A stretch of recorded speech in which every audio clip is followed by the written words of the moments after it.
What's happening, people? This is Max here. Welcome to my channel. Today, I want to talk about the preview against Manchester United and Everton. So, this is going to be one of the biggest match for United fans because, as you know, we've been losing a few games prior to this game, and especially the last loss really hurt us in the Champions League group stage match with the Istanbul Bakshia team. So I want to talk about some preview, a little preview before the match starts this evening, Myanmar time, around 7:30 or 7. I'm not so sure. So first of all, I want to talk about how important this game is for Manchester United, the club, and also Ole Gunnar Solskjaer. Because as you know, we are not doing so well, guys. We are not doing so well. We've been on a bad run.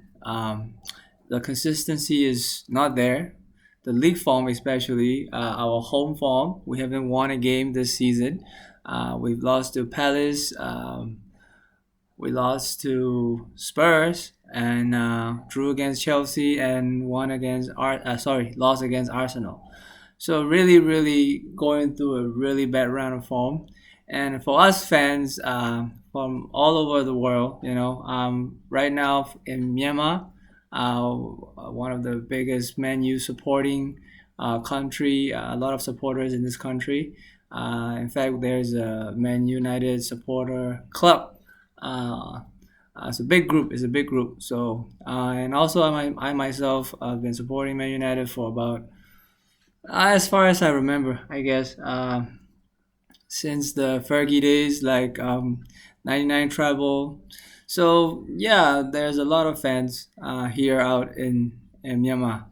So, going back to the game itself, um, we've lost to Istanbul team, one of the little leagues team around Europe.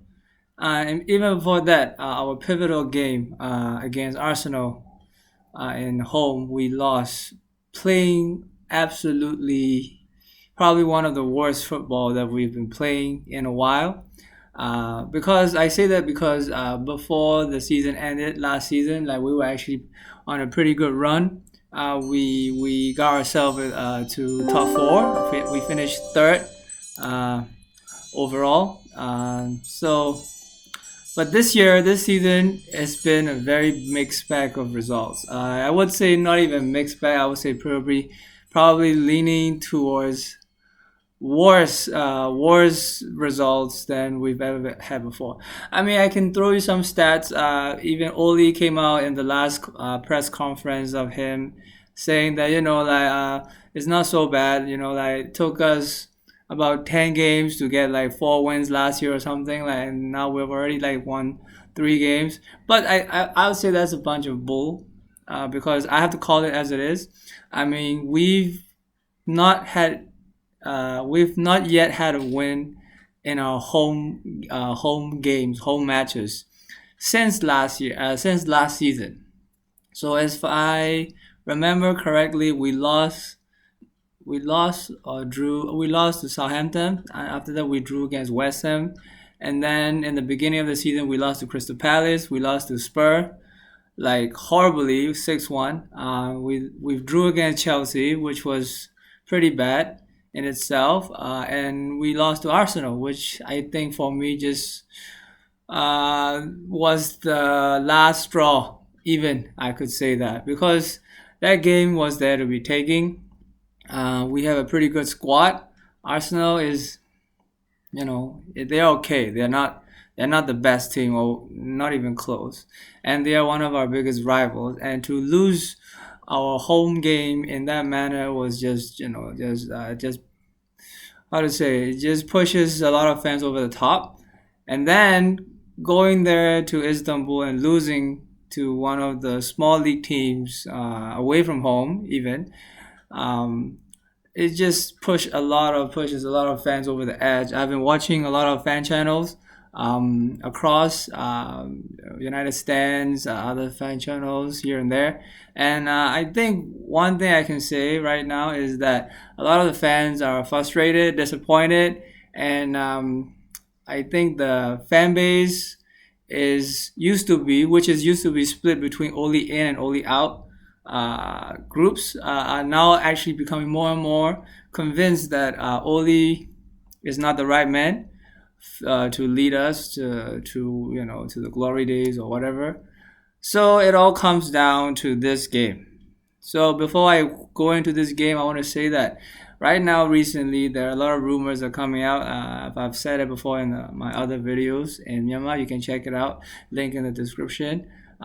Which is Pochettino is resurfaced on the scene. I think last week he did an interview at Sky, talking about how he wants to come back to the management, especially in the Premier League, and what he wants to do, how he will manage. So it's like I said, indirectly piling more pressure on Oli, who is actually doing not so bad before the season starts. But now with the current situation, it's a hell of a more pressure to him, I would say. So this game is going to be pivotal. Actually, for a lot of fans, they've already think Oli is gone. Oli is probably gone. Maybe it's a matter of when he will be gone. It's not a matter of whether he will be here to win titles, yada yada yada, etc. It's a matter of when he will be gone for most fans now. So some of the fans, actually not some, maybe at least 50% of the fans is thinking maybe they either way, like after the Everton game, there's an international break, 2 weeks break. So he'll be gone by then, like regardless of the results, whether he win or lost, because that's how bad it is going on in the fans. However, some of the fans, or the other side of the point, is that maybe Oli might be here until end of December, which is the halfway through the season, or maybe even end of the season. So we have to wait and see.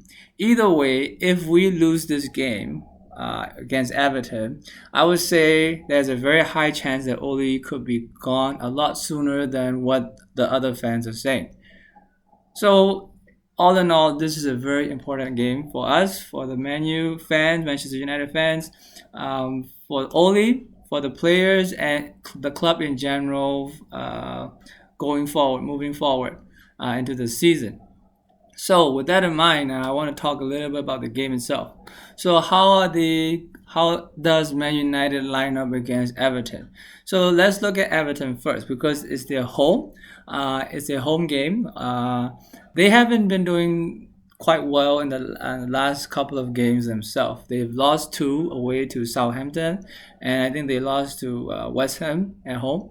But the difference is Man United had a European game, Champions League match last Tuesday.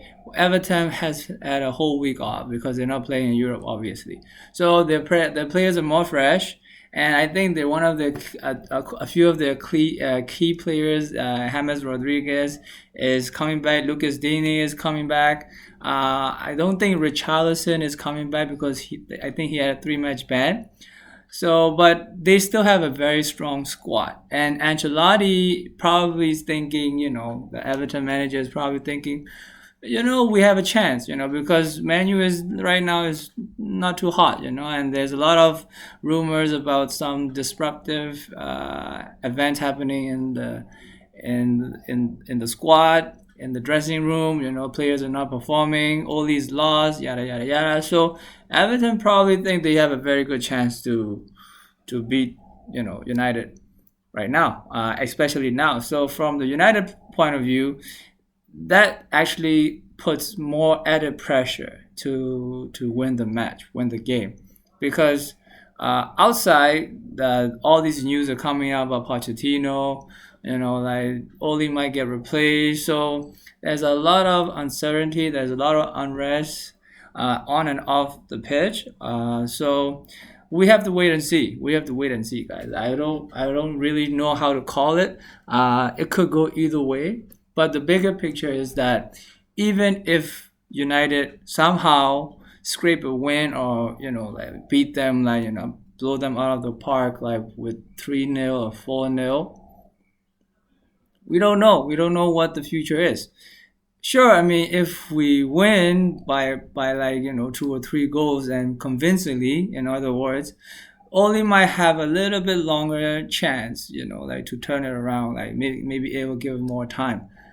But I think after losing to Arsenal and the last results, like a lot of fans are not convinced anymore, because a lot of fans, including myself, feel that we are in this cycle of like we win, like some important, not important, I would say like some games which we're not expected to win, and then we go and lose to some shit teams like this like Istanbul, Baksha or something, and that's been happening for quite a few circles now, since Oli have taken charge. So I know that fans who are like totally Oli out, they don't trust in Oli. They think Oli is like a PE teacher, like he can't coach, like he's just like winging it, yada yada yada. But there are some fans who are like, okay, behind Oli, you have to give him some time. He's building something. The players like him, but the results are not there yet, quite there yet. But he's performing slowly but surely. This kind of stance. But I for me, if you ask me, I was only in for a very long time, like when the moment he got in, like we got really excited. I think a lot of the fans did, and I myself was very excited to see Oli was, like he was doing a good job for most of the time. But lately, even after we got to third in the last season, like we weren't really doing so good towards the end of the season. We were just trying to make do with what we have. And then back then, the squad wasn't very strong too. Yeah, we got Bruno in last January window, and I think it was a little bit of a momentum shift with him and the team, and we started winning games. So okay, so we're like, okay, we're building something. But then, as you all know, the transfer window, um, we didn't get the players that we wanted. Like Jadon Sancho is a big one. We didn't get a defender, which a lot of the fans were crying out for, because our defense towards the end of the season was getting more and more. I wouldn't go as far as shambles, but it wasn't good. Maguire not very performing to the top. Lindelof is okay, 50-50. Basically, in like crunch games, like even Sevilla game, we couldn't pull through. So like you can see the cracks in the team, in the squad.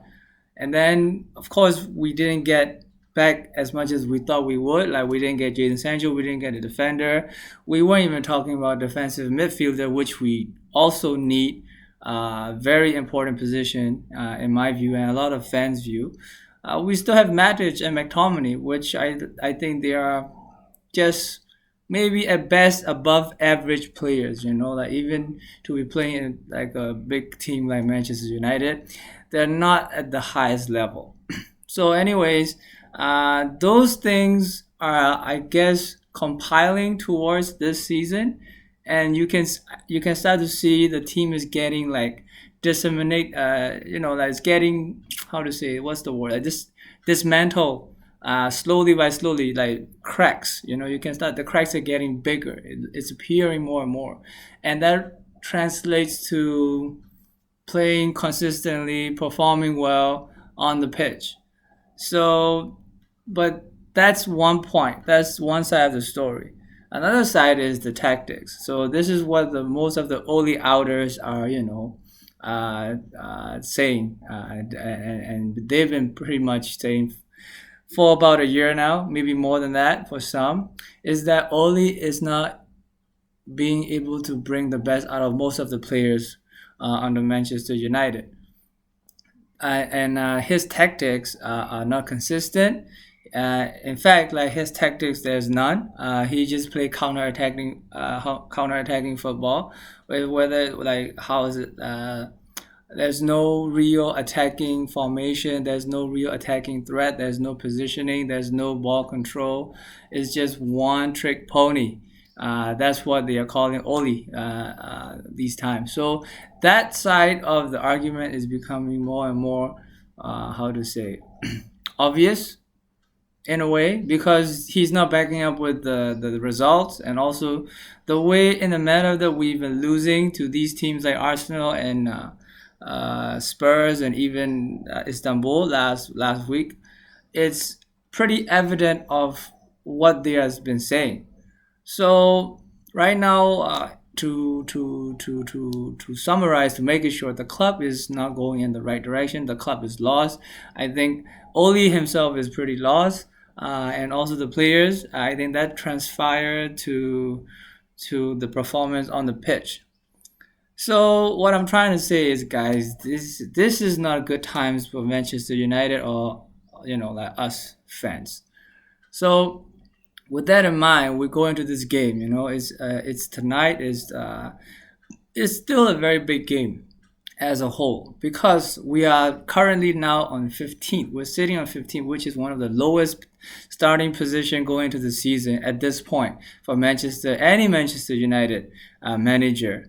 So I think even in David Moyes' era, like, which was pretty bad, like, we weren't as low as this level. So we're pretty much like going against with the relegation battles like Brighton and Burnley and Southampton. Actually, no, not Southampton. Southampton is on top of the league, so they're doing pretty well. Like, maybe we reverse rules or something. Anyway, so we as a fan, as a United fan, of course, I want to win. I want them to win every game. We have to win every game. That's the Manchester United, like, ideology. That's how we think. We have to win. A draw is not good enough, home or away. Like, we have to keep fighting. That's what we got from Ferguson. Like, the travel and the winning spirit, the fighting spirit. We're winners in general. And like being even in the top half, not even top half, being outside of even like the top three or top four is just like, in general, for us, not acceptable. So being in 15, you can imagine how most of us are feeling. We're like banter club in front of our rivals like Liverpool, Chelsea, like Man City, even Spurs to some extent. So it's bad, guys. It's really bad. So so we have to wait and see how we perform with all those things that's been going on. Like I said, like outside the club, inside the club, a lot of rumors flying around. Like Oli's gonna get replaced. It's a matter of when. I've said it before already. Pochettino is just waiting.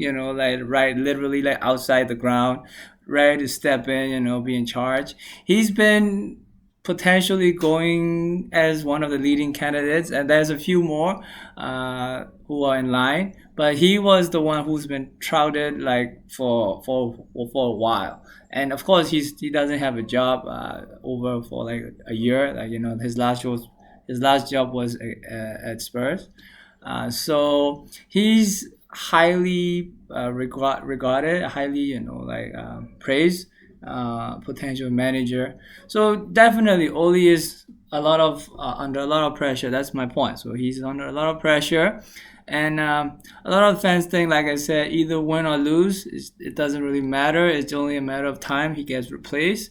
But in my opinion, it's not about giving Oli more time or not. Like, I don't want to go that far, because this is not the video to do that. This is a video for a preview against Everton versus Manchester United. So let's forget the bigger picture for 1 second and talk about the match. So the match, we've been playing like diamond shape in the last match and the last match as well. The reason we have to play is because we didn't get a winger in Jadon Sancho, or we don't have any how to say, world-class wingers to play attacking from the width. So we started playing diamonds, which was working pretty well. We won against IB Leipzig playing the formation. We won against, I think, PSG. We won against Newcastle. So the formation is not so bad. It's been working. But the problem is, I've mentioned in my previous videos, is the way we set up, the way we position the players in this formation. So Oli's been getting a lot of heat, a lot of uh, anger, I would say, from the fans by picking the wrong people or his favorites over decent players who can actually do a job in those positions. The biggest I would say the biggest of them is Donny van de Beek. So Oli's been getting a lot of criticism for not playing Donny van de Beek. He did play Donny van de Beek in Istanbul, but a lot of the fans got super pissed because he took him out on the 60th minute and put in McTominay and Pogba or something like that. So that was he had a lot of backlash from the fans because.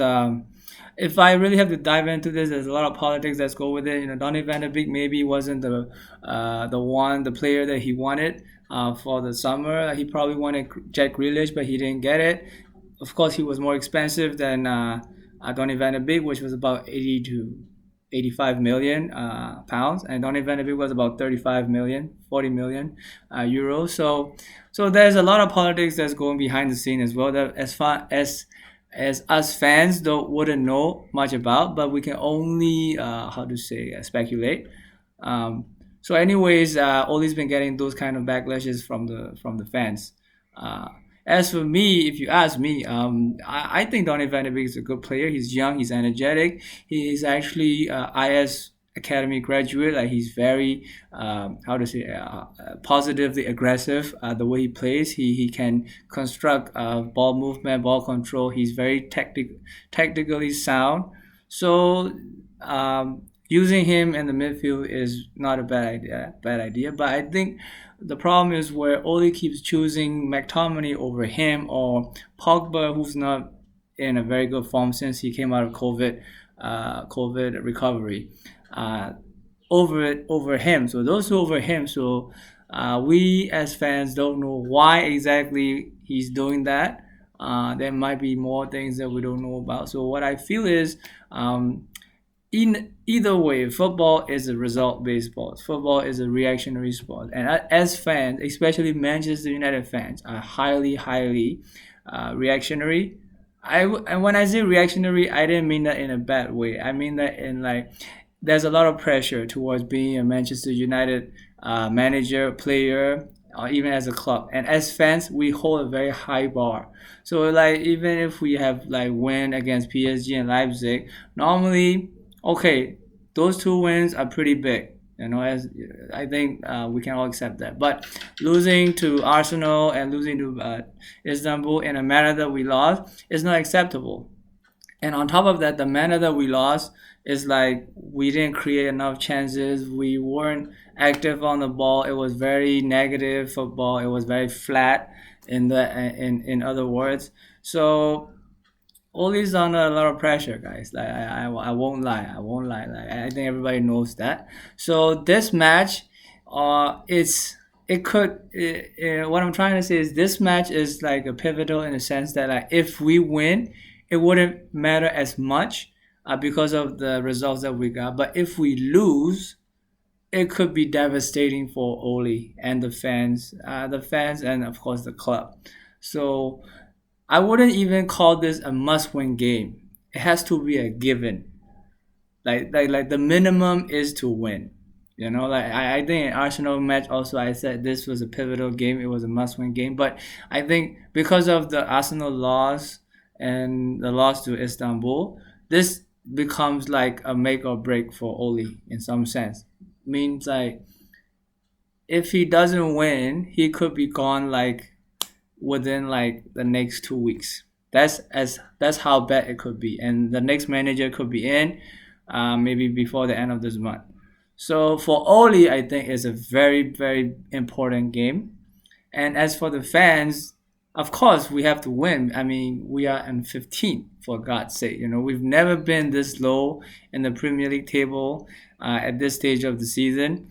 It doesn't mean that we couldn't come back. We could get back to the top level of the league, like top four. That's probably our aim for now. Like I mean, winning the title, forget about it. It's not gonna happen.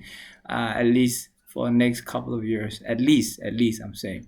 So For Oli, this is probably like a make or break. So, like I said, we have to wait and see.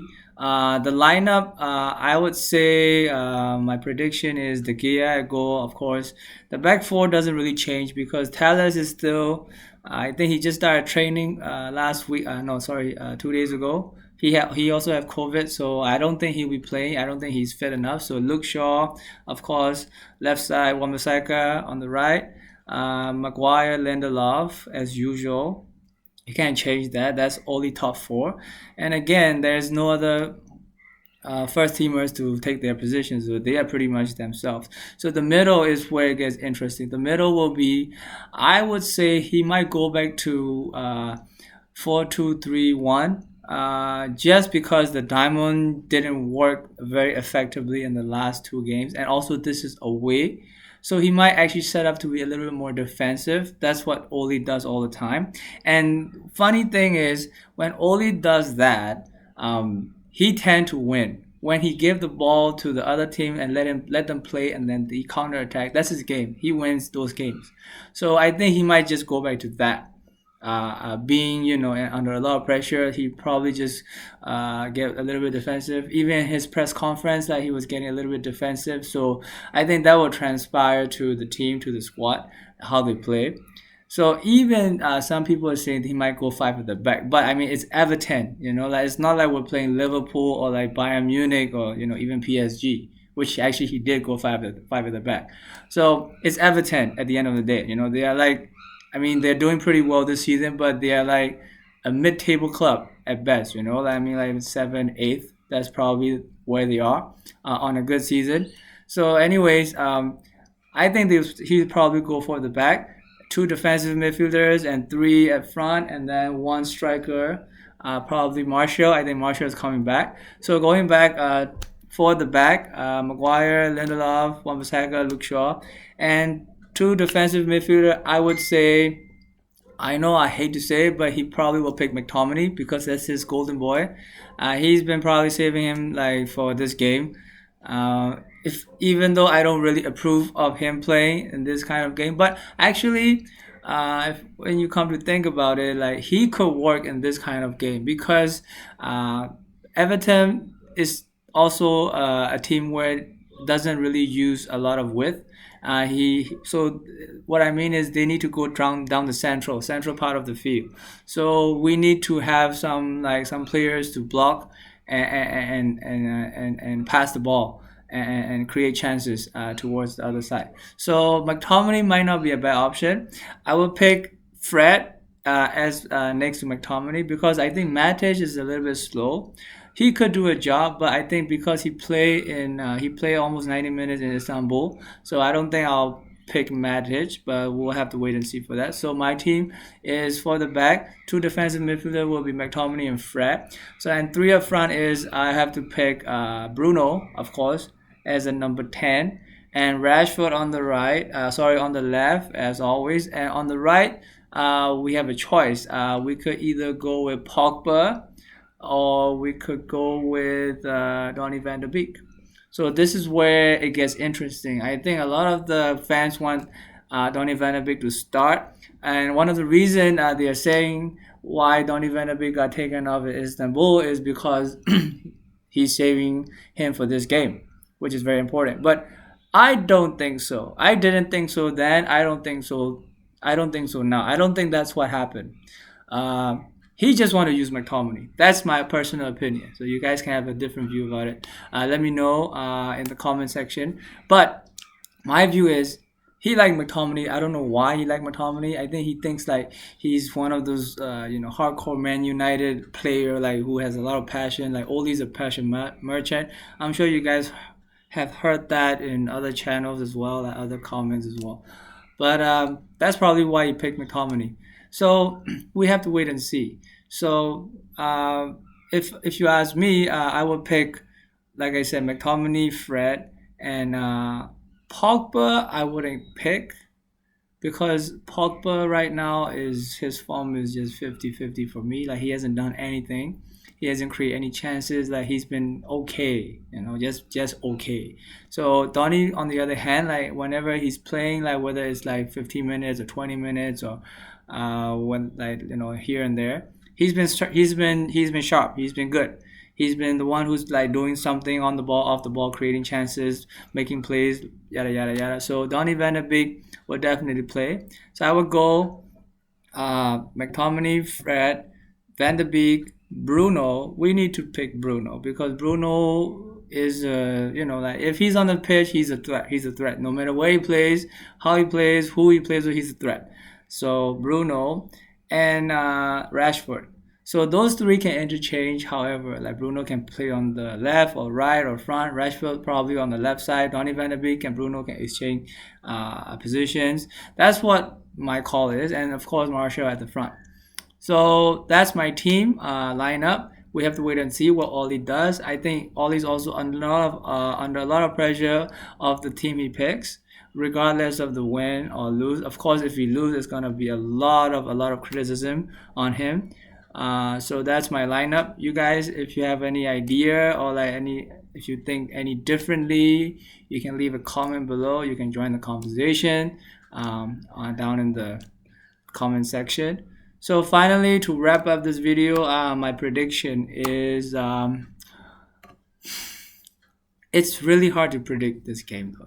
Like I mean, knowing Oli and his form and his technical setup and the squad state, like if you consider all of that, and not to even mention the pressure that he's going through with him and his players, um, I would say like normally if you just look at like, the past, look in the past, this kind of game like he just picks up a win. Like there were times when like last year Burnley game after he lost to Burnley, people were saying he's out. Oli's out. Pochettino will come in. He went on like a big run of winning, and even before that, like when he was losing a lot of games, like he has big win against Man City.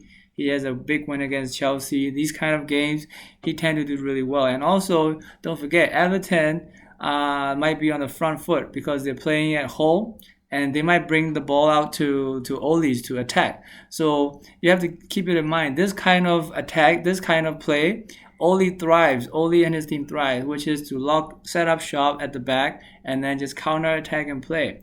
But if the Everton or Ancelotti realize that and let them have the ball, by them I mean Manchester United have the ball, that is a whole different ball game.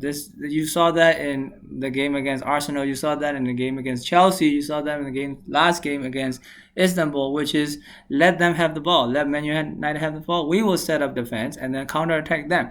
If that's the play, then Ole's in big trouble because he doesn't have the technical players or abilities or whatever you can call it to break teams down. That has been one of the biggest issues for Manchester United under Ole. So we have to wait and see. So it could go either way. But saying all that, I still haven't given my prediction. So my prediction would be Ancelotti is a smart coach.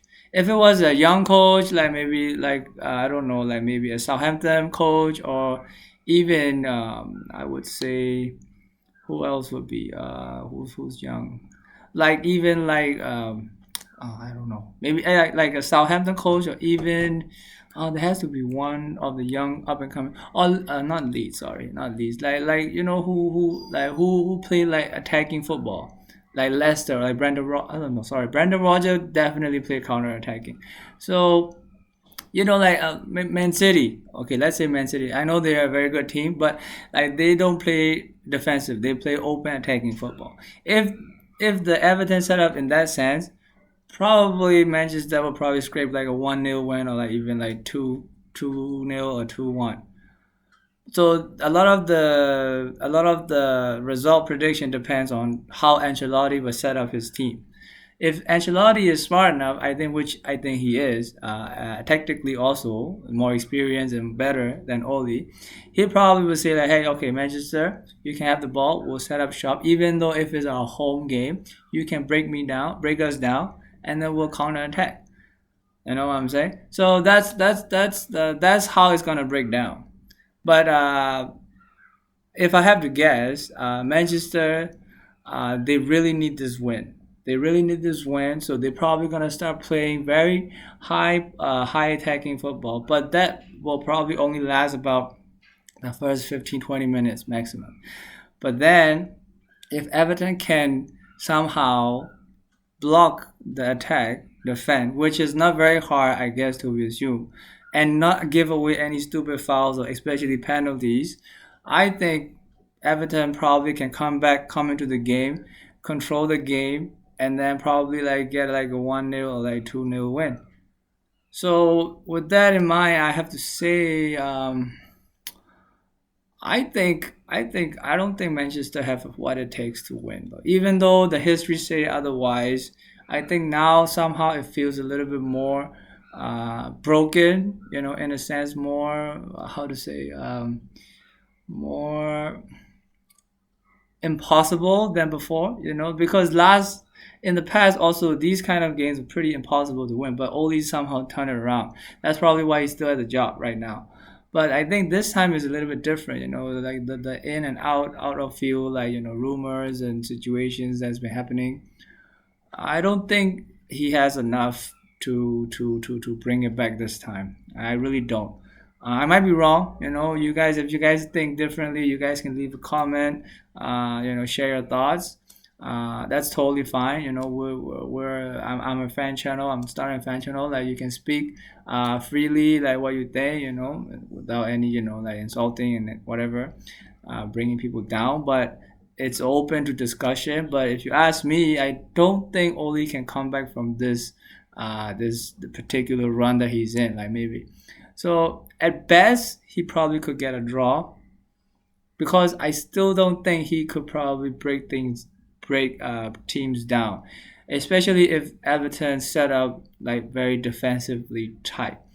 So far, there hasn't been any solution from Oli and Manchester team to break teams down, unless there's horrible teams like even League One or League Two teams like they find a hard time breaking them down. So that's my thinking. That's my idea. So I'll probably go like 2-1 Everton. Yeah, I mean I don't even think um, Manchester have any chance to score if they set up shop to defense from Everton's side. So I'll probably say 2-1 to Everton. Yeah, 2-1. I'm not confident, guys. I'm not. I mean, I'm sorry. I'm a Man United fan. This is the first time I'm doing a video in English before I do it in Myanmar. But I think to reach out to higher numbers of people, the viewers, United fans out there, I think it's better for me to talk in English so we can join in the conversation and start chatting, especially the people from Myanmar. Shout out to people here. So United fans. So yeah, I'll go with that 2-1 to Everton. I hope I'm wrong. I hope I'm wrong. I hope we probably get an early goal and then we can build on something. But with the current state, with the current state of not scoring enough goals, not being able to break teams down, and knowing Everton, knowing Ancelotti, he's a defensive, tactical class, master class kind of coach. So yeah, yeah, not a lot of confidence. Not a lot of confidence, guys. So okay, with that in mind, with that being said, I'm gonna stop the video. Please smash a like, subscribe, and share. If you like it, leave me a comment below. You can join in, share your thoughts. Join in the conversation. I really appreciate it. This is Max. This is my channel, Max channel. I'll be doing this more and more, uploading videos about preview and review. I'll definitely upload a review video after this match, probably later on in the week. So thank you very much, and hope to see you guys soon again. Bye bye.